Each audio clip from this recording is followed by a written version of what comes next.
Are you Hi there? guys. How you doing? Hi guys. Can you hear me? Clearly. Yes, we Hello, can. Alan. Right. Hello. It's good to see you. You're on top form.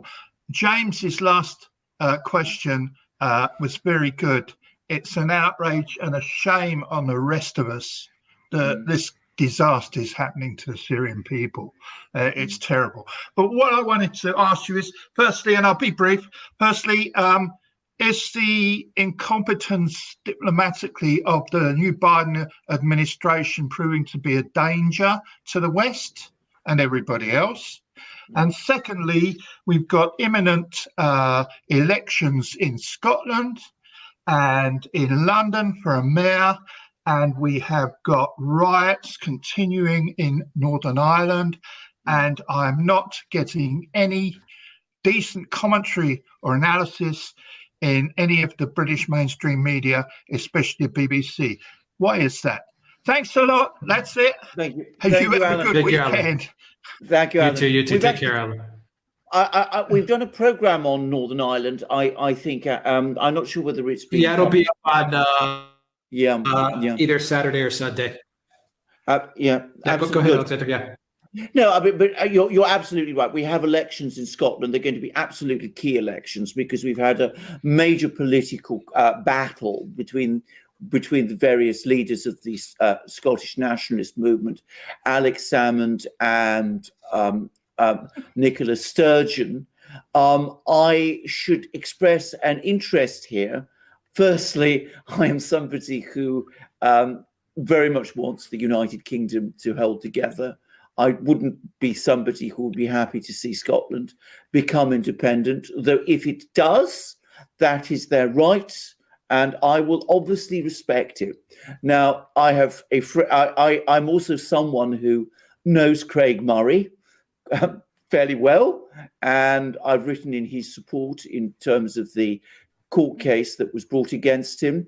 And, we've communicated, and he has his views about the situation in Scotland, and he's reported them to me at considerable length and told me things which I'm afraid I'm not able to discuss because they were said in confidence. But basically, about the situation in Scotland, there was this power struggle, which is unresolved between Nicola Sturgeon and Alex Salmond. There has also been a rise in pro-independent settlement in Scotland.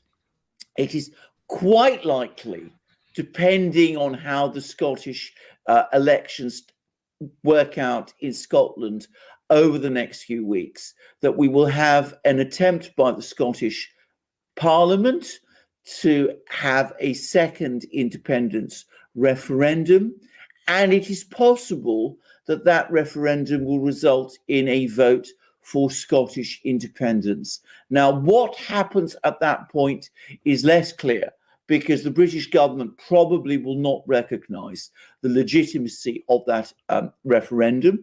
And at the moment, it doesn't look certain that other countries would do so either.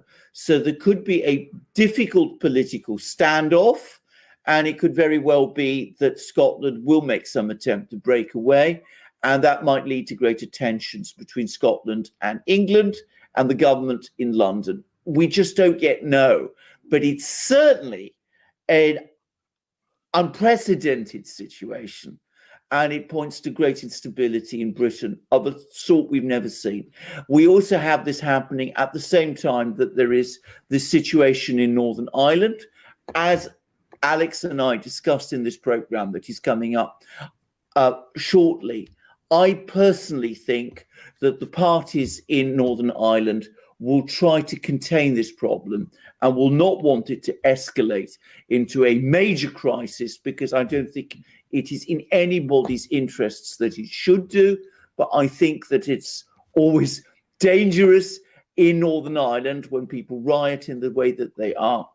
And perhaps more importantly, in England, what we're going to see is that the Conservative Party remains very dominant in England, that Keir Starmer's Labour Party is going nowhere, and that it is becoming increasingly a London party, a party of London.